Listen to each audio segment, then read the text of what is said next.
Hello, welcome to my first YouTube video on my new channel, The Trafford Show. And today is the first video. Today we will kick things off with a cracker, with an absolute cracker. This is ranking Premier League managers from top of the league, top six, the upper mid-table, to the below mid-table, to relegation. And I can't wait for this. There will be some controversy. There will be people that go, "Why did you put this guy here? Why did you put it?" But listen, it's opinions. But come on, guys, we all know really who should be where. But there's some rules that we have to go with. You have to put a 4 in each, so you can't just put, let's say, 6 in the top one or 6 in the below one. We've got to put 4 in each, and that makes it harder for me because I have to really kind of leave people out, leave people in, but it makes it more fun. And the other what? Is there any other rule? No, there's not. Cool. Okay, let's start off then. Let's kick things up. But stop there, Edward. Before we kick things off, I just want to mention for new viewers that are on here that may have not watched me on my Winners Mindset podcast and maybe new here for the first time. I have a stammer, so that's something that is, I've had my whole life, and it's something that I've had to deal with. But the point of me doing the podcast and the point of me doing this kind of Trafford show, which is aka the football show really, is to come out of my comfort zone, is to show people that you can achieve anything. You can achieve anything you want in life if you've got the passion and if you've got the dedication for it. Then put your mind to something and really, head to it in one goal. So you may see me go or you may see me not, but whatever happens, I'm going to try my best, and I hope you enjoy the video, and let's talk football. Let's go. Okay, so the first manager on here is Villa's manager, Steven Gerrard, the Scouse. I don't have to do it. I'm from Liverpool, and I manage Aston Villa. That's how you do it. Brilliant. Okay, so Gerrard, I'm going to put Gerrard between these two. I'm going to put him here because I feel at Villa he's been okay, but I feel like he's got more to give. At Rangers, he won the league title, people say, but people trying to make it out like he's a great manager at Aston Villa right now. He's done such an amazing job. He's actually not been that brilliant there, personally, and I feel he's got a lot to do there. I think he has to pick form up, but I feel like Villa need to challenge more for those European places because I feel like they got the team to do it. They just need a little reset, I think. And when you're coming in mid-year, it's hard. Yeah. Mikel Arteta, the same. I feel like he's won the FA Cup and he's transformed Arsenal in a way. He's kind of, in the last 2 years especially, he's recruited really well, number one, but he's brought the best out of the players and he has a system. He has a plan in place. He's got a plan, he's got a system, and he's got a staff room that he trusts. I think he will he get top 4? Yes. Yeah, he will. And if he gets top 4, then I may move him up to the top 6. But right now, he's upper mid-table, which I think is fair. Sean Dyche. Yeah. Again, I'm going to put... This is just... No, Sean Dyche gets overlooked because he's at, Burnley. But Sean Dyche is definitely there. He's definitely in the top 6 managers in the Premier League. There's no doubt about it. What he's done there, especially the last 4 years, with not much transfer budget, you could put Pep or Jose Mourinho or Thomas Tuchel or whatever you want in that team, and they would not be in the Premier League next season. But he's done it every single year, consistently, year in, year out, and that takes some ball to do, especially about the financial resources. So, Sean Dyche, you're a legend, and you're 100% in that top 6. Thomas Frank, simple. I'm sorry, Thomas, mate, but you are there. It's that simple. He's not... I don't understand why he gets liked. Like, what is so... Like, he gets loved by these stupid Brentford fans that seem to love the guy. Like, it doesn't make sense to me. It just baffles me how he's liked. It's baffled. For me, he represents himself really, just like he seems really like cocky in like the press conferences he does after games. I remember when he played Man U, and after the game he started saying like, we deserve more, this is ridiculous, and he started just being a complete nutcase. And if I was one of the players that worked for him, I'll be like, mate, shut up, because you would annoy the hell out of me. And it's true. Graham Potter, and his voice, and it's just his voice, Thomas Frank, just the whole thing is really annoying. It's so annoying. Okay, Graham Potter, top 6. Yeah. No. Yes, I am. Yes, I am. And I just feel like he brings an attractive brand of football. But I've said it loads of times. This is a results world, but this is results in football matter. It's not about attractive football. It's not about defensive football. It's not about tactics. It's about what wins you the 3 point on the weekend. And if that works with the gegenpress, if that works with tiki taka, if that works with parking the bus, you can do it anyway. If you get the 3 points, that is the main thing. And Graham Potter, not only does he play attractive football that we all love to see, but he wins. And he gets good results, especially with the team he's got, and the way he's transformed the club. He's revolutionised the club in the last 2 or 3 years. They're relegation candidates, and now they're in the top 10. It's crazy. So yeah, full credit to Graham Potter for the job he's done there. Roy, what a manager! How many years experience this guy? He just keeps on, joining new clubs when he's like 100 years old, but it's just incredible. The guy's an absolute machine. He is the Ronaldo of a manager. He has the mental capacity to deal with all these mediocre clubs. Anyway, Roy. See, for me with Roy, the only thing that happens with Roy that goes through my mind every time I think of Roy is the Liverpool job. If he did well there, he proved himself, and also the England job, he did do great with them 2 jobs, and I feel like that lets him down a tiny bit. But I'm going to put him here. He has to be there. The respect, the experience, the knowledge that the guy has is incredible. So full credit to Roy. He's got to be there.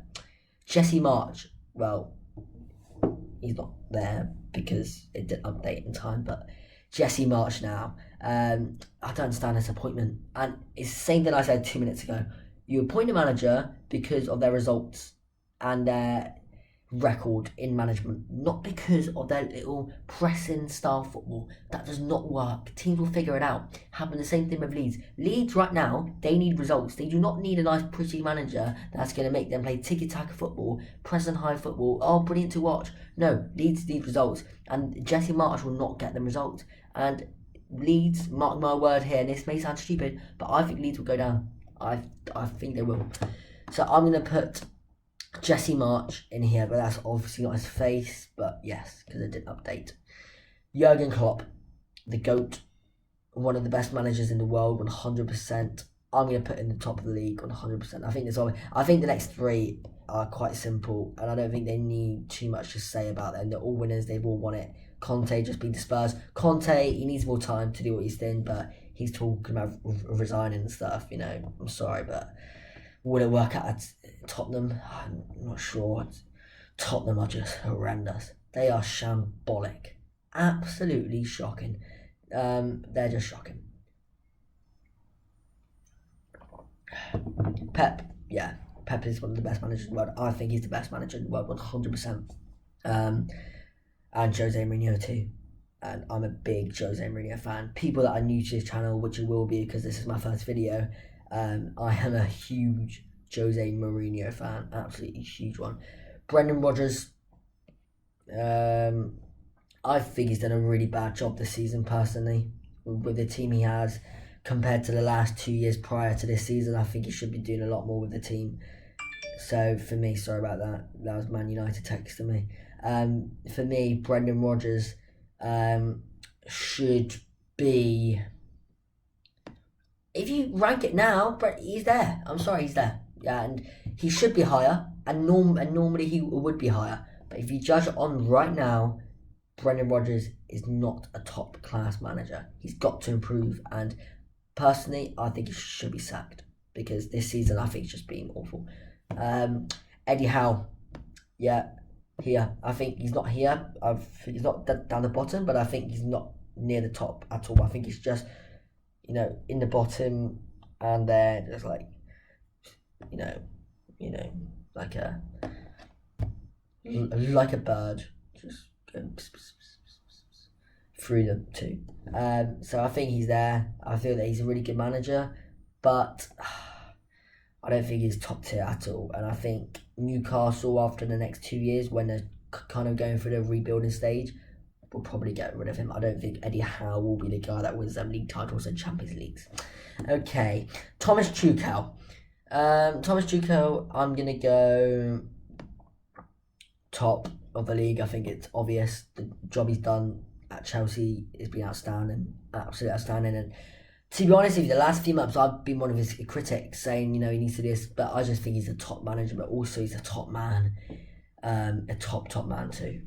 Dean Smith, another top manager, and I'm going to put him in there. I think he's a top manager.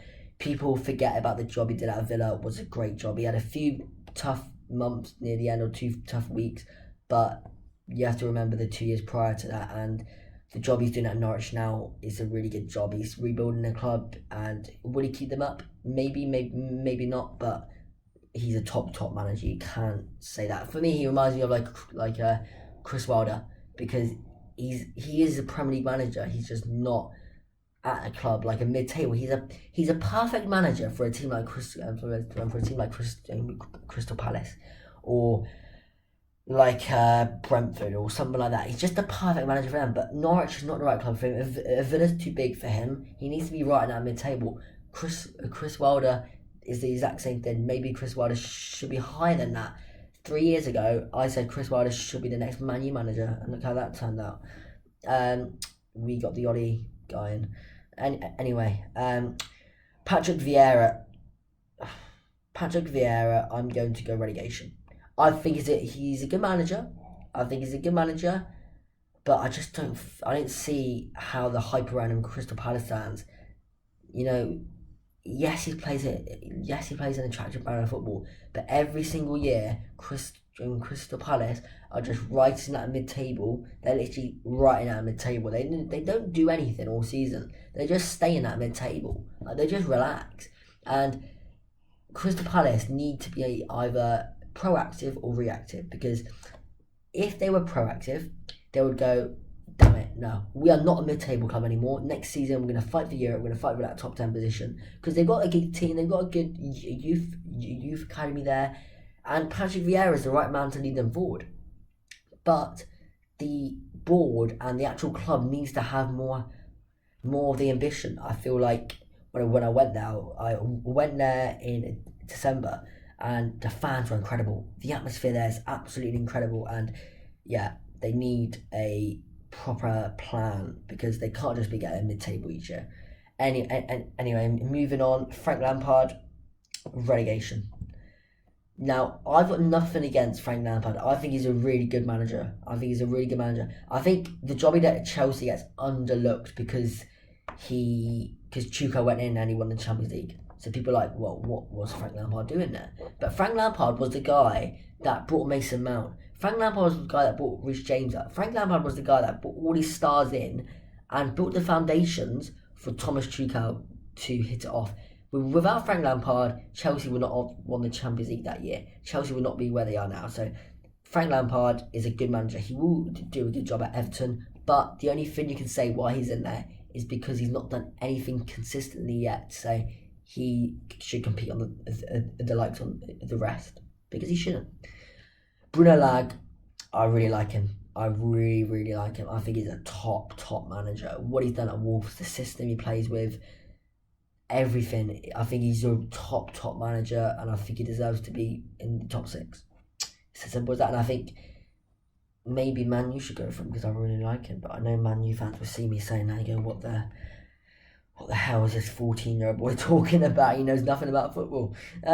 Ralph, Ralph Hasenhüttl. He's done a great job there.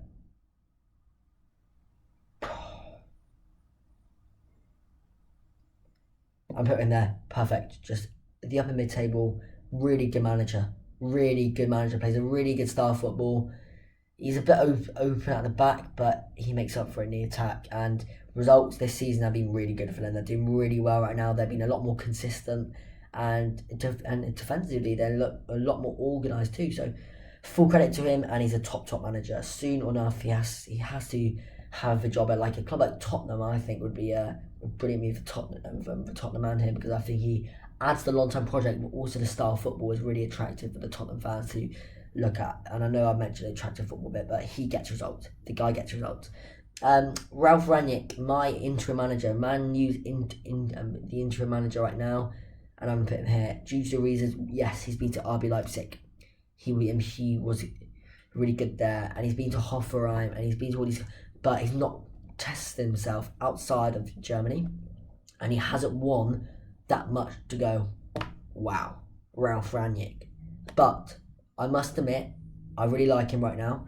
I feel if we get top four, it's Man U again. It's Manchester United again. They're saying, breaking news, Edinson Cavani may not be fit for Man United game versus Man City. Oh, for God's sake. Anyway, moving on to Ralf Rangnick. Yeah, I feel like if we get top four and we do well in the Champions League, then I feel like why not? Why not pass him the job? Because I feel like right now he's really done a good job, but I just want to see how he copes for the next 2 or 3 months in this period, and then let's judge it from there. But Ralf Rangnick, you're a class manager, mate. And Moise, yeah, what a job he's done the last 2 years. And that may shock you, put him in the top 6 in like that, but Moise has done a really, really amazing job the last 2 or 3 years at West Ham. They've got top 4, they look really sustainable, and it's full credit to them. It's full credit to them. I think they'll really do well, and I wish West Ham the best for the rest of the season. I do think they need to spend more money, but it's fine because he gets the best out of the current team he has. Anyway, we're going to end off the first video on the Trafford show there, and I've loved it. I've absolutely loved it. I just want to mention, before I go, I have a podcast called The Winner's Mindset, and we interview professional athletes around the world playing football, and right now we've only held two episodes, but hoping that by the next few weeks and months we'll be able to do females, males, and loads of people. So if you want to head over to that, I'll leave it in the description of my YouTube channel here, and you can go and check that out and share it with your family and friends. And my next video will be out tomorrow. It will be a Manchester United preview for the derby on the weekend. God, that will be a massive game for top 4. But yeah, so that will be a preview for the game, and then we'll do a watch along for the game, and we'll do a reaction to the game. So I hope hopefully you've enjoyed the first video, and this video and my YouTube channel, this one, the Trafford show, we will be trying to come up against something. This football is for everyone, and we want to promote a good cause. We want to, women, all religions, all races, and everyone. Football is for all. There's not such thing as a gay person can't play football. There's not such thing as he can't play football, or he can't play, or she can't play football, or she can't kick a ball. Football is all. Football is unique, and football is the best sport in the world because of this. So we want to promote this. We want to come out against this. We need to be united. Football brings people together. It brings families together. It brings friends together. And football is the most incredible thing there is. So again, the message is clear, and I'll be saying this on every single video. Football is for everyone, and we want to be really open about this and really inclusive. Because we feel it's a big topic on the Trafford show, and we want to mention it more and more to get the message across to a wider audience. So thank you so much. If you like the video, share it with your family, friends, and I'll see you tomorrow. Have a nice night, and United are the team for me. Cheers, guys. Bye-bye.